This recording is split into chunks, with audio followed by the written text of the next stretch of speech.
به به، عجب آشی شده.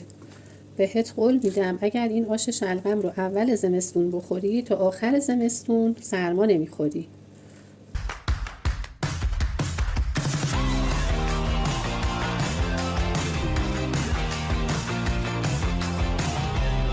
سلام عزیزای دلم، به کانال خودتون خوش اومدید. اگر این مدل آموزش ها براتون مفید هست کانال ما رو سابسکرایب کنید، برای دکمه زنگوله کلیک کنید تا از آموزش های بعدی ما هم با خبر بشید.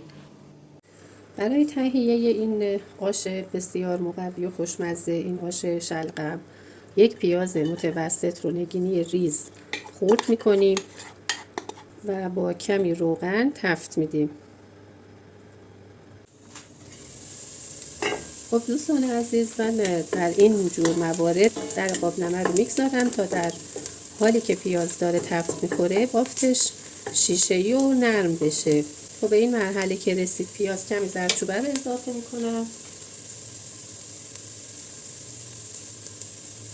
یک مقداری هم با زردچوبه تفت میدم. کمی هم که با زردچوبه تفت خورد، همینقدر که تفت بخوره کمی و عطر زردچوبه آزاد بشه، اصلا زردچوبه نباید سیاه بشه اگه بخوایم که غذای خوش عطر و بوی داشته باشید. حالا یک لیوان خرده برنج که از 1 ساعت قبل خیس کردم رو بهش اضافه میکنم. یک نصف لیوان ماش رو که از 1-2 ساعت قبل خیس کردم تمیز میشوریم، خیس میکنیم و همینطور نصف لیوان عدس. حبوباتمون رو از 1-2 ساعت قبل کاملا تمیز میشوریم، خیس میکنیم و الان به مواد آشمون اضافه میکنیم. هر نوع برنجی که در دسترس دارید میتونید برای تهیه این آش استفاده کنید. اگر خرده برنج باشه قاعدتا خیلی بهتره و آش سریعتر آب میندازه و سریعتر تهیه میشه. خب حالا من آب جوش کتری رو اضافه میکنم. خب آب جوش کتری رو که اضافه کردیم اجازه میدیم تا مواد آشمون جوش بیاد. بعد حرارت زیر آش رو ملایم میکنیم، میذاریم با حرارت ملایم بپزه آش و جا بیفته. میزان آب و اندازه آب آش هم خدمتتون آموزش دادم، طوری باید مواد شناور باشن، جا برای پخته شدن و غلیظ شدن داشته باشن. خب دوستان عزیز، یک ربعی که از پخت مواد آشمون میگذره به آش سر میزنیم. ببینید اون حجم آبی رو که ما ریختیم روی موادمون کم شده، چون مواد حبوبات و غلات برای پختن نیاز به آب بیشتری دارن، آب رو به خودشون میکشن و به نظر من الان یک مقدار دیگه آب میخواد این آش. من یک مقدار آب جوش کتری رو باز بهش اضافه میکنم، مخلوط میکنم. مخصوصا برنج خیلی حجیم میشه، خیلی نیاز به فضا داره که قشنگ بپزه و جا بیفته. آب رو هم طوری اضافه میکنیم که آش اون غلظت خودش رو حفظ کنه، خیلی به قول معروف آبکی نشه. در قابلمه رو میگذارم تا کاملا بپزه و جا بیفته. حرارت زیر قابلمه رو با دقت کنید، حتما باید خیلی کم و ملایم باشه.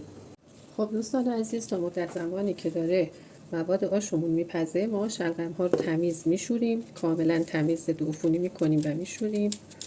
ریشه شلغم ها و دومش رو میزنیم.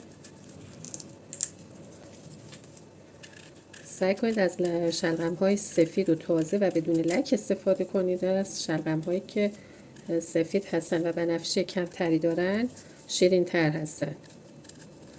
لک روی شلغم ها رو میگیریم، نیازی نیست پوستش رو بگیرید چون واقعا ویتامین این شلغم ها خاصیتشون به پوستشونه.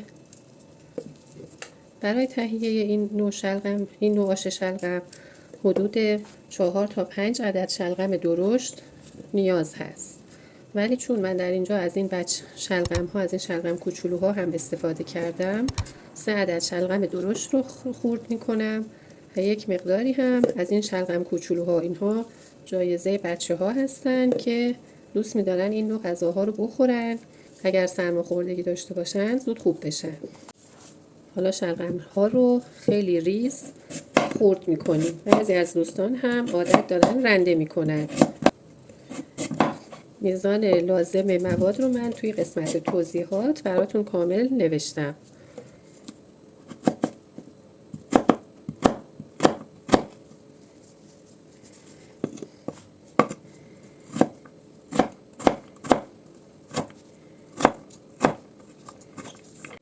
خب دوستان عزیز، همونطور که ملاحظه می‌فرمایید من این شلغم ها رو خیلی ریز نگینی خورد کردم.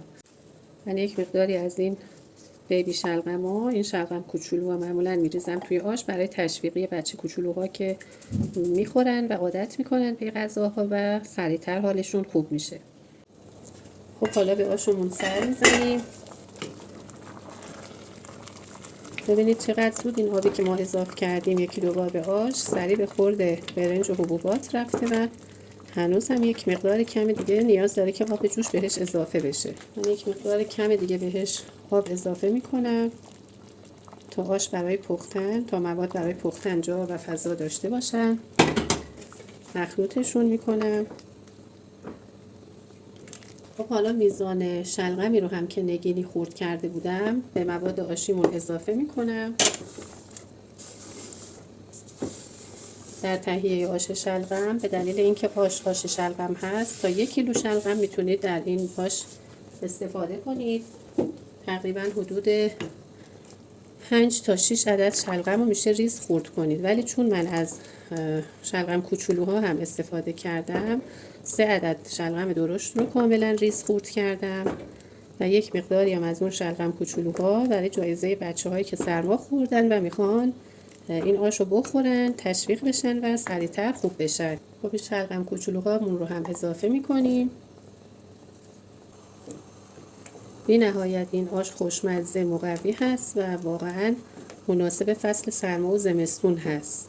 به دوستانی که سرما خوردن، علائم سرماخوردگی دارن، پیشنهاد میکنم حتما این آش رو ساده تهیه کنن و از استفاده از پیازداغ و نعناداغ خودداری کنن که واقعا این یک مرهمه برای سرماخوردگی و خیلی سریع خوب میکنه حال آدم رو. خب دیگه من در قابلمه رو میگذارم تا با حرارت کاملا ملایم این آش شلغم خوشمزه و پرخاصیتمون بپزه و جا بیفته. خب دوستان عزیز، تا مواد آشمون میپزه و جا میفته تو این فاصله من سبزی ها رو پاک کردم، شستم و خورد میکنم. سبزی های این آش شلغم شامل تره جعفری گشنیز، کمی شوید، خیلی کم شوید و من به خاطر اینکه حالا فصل سرما هست، فصل اسفناج، کمی هم اسفناج درش به کار بردم. برای این میزان آش حدود 350 تا 400 گرم سبزی پاک شده حساب کنید. عطر سبزی ها موقع خورد کردن در میاد و خیلی خوبه که سبزی تازه رو بگیریم خودمون در خونه خورد کنیم، تهیه کنیم و زمانی که میخوایم آش و غذاها و خوراک‌های مثل آش تهیه کنیم از سبزی تازه استفاده کنیم. دوستان عزیز، مدت زمان پخت این آش هم خیلی سریع هست و خیلی زود میپزه. ببینید خیلی سریع پخته و آب انداخته و شلغم هایی رو هم که ما خیلی ریز خورد کردیم نگینی کاملا آب شده و به خورد آش رفته. خب حالا در این مرحله که دیگه مراحل آخری پخت آش هست، سبزی خورد شدهمون رو آروم آروم در 2 مرحله خورد میکنم و به آش اضافه میکنم.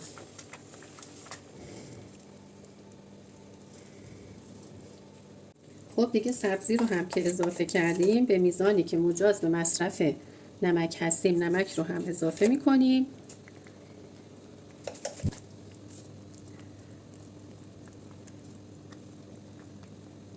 و در قابلمه رو میگذاریم و فرصت میدیم که این آش کاملا جا بیفته.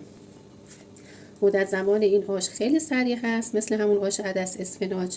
اگر توجه کنید من گذاشتم روی سر شعله‌گیر با شعله کاملا ملایم این آش جا بیفته. ببینید داره غل‌های خیلی ریز میفته. خب حالا نعناداغ رو تهیه میکنیم. نعناداغ رو هم من در آموزش آش‌ها آموزشش رو یاد دادم. 1-2 روش میشه نعناداغ رو تهیه کرد. یک مقداری از نعناداغ رو روی آش میریزیم و یک مقداری هم برای تزیین آش میگذاریم.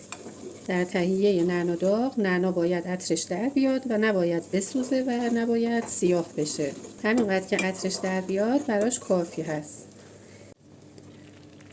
خب مقداری از داغی که افتاد نعناداغ، یک مقدار کمی نعناداغ رو به آش اضافه میکنیم و خیلی توصیه میکنم به دوستان عزیزی که سرماخوردگی دارن و سرفه میکنن کلا اصلا نعنا داغ و پیاز داغ رو حذف کنن از این آش، اگه میخوان به عنوان دارو از این آش استفاده کنن. خب و در آخر هم 2 عدد پیاز بنفش رو من به این صورت برش میزنم.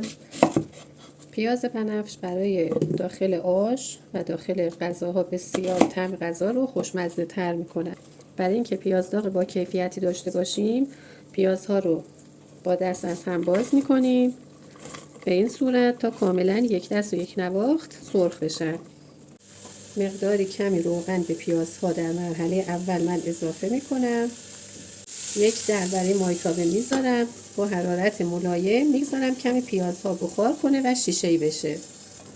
خب در مایتابه رو 1 بار برمی‌داریم، پیازها رو مرتب هم میزنیم تا همه جای پیازها یک دست سرخ بشن. خب یک مقداری که پیازمون شیشه‌ای شد، یک مقدار دیگه روغن بیشتر بهش اضافه میکنیم و دیگه میگذاریم که قشنگ سرخ بشه و طلایی بشه. من یک مقدار کمی دیگه روغن بهش اضافه میکنم و فرصت میدم با کاملا سرخ بشه. خب یک مقداری که پیاز داغمون تفت خورد و سرخ شد و طلایی شد، یک مقدار خیلی کم زردچوبه میزنیم، یک مقدار هم با زردچوبه تفت میدیم تا بوی خامی زردچوبه گرفته بشه. یک مقداری که بوی خامی زردچوبه گرفته شد دیگه زیر پیاز داغمون رو خاموش میکنیم.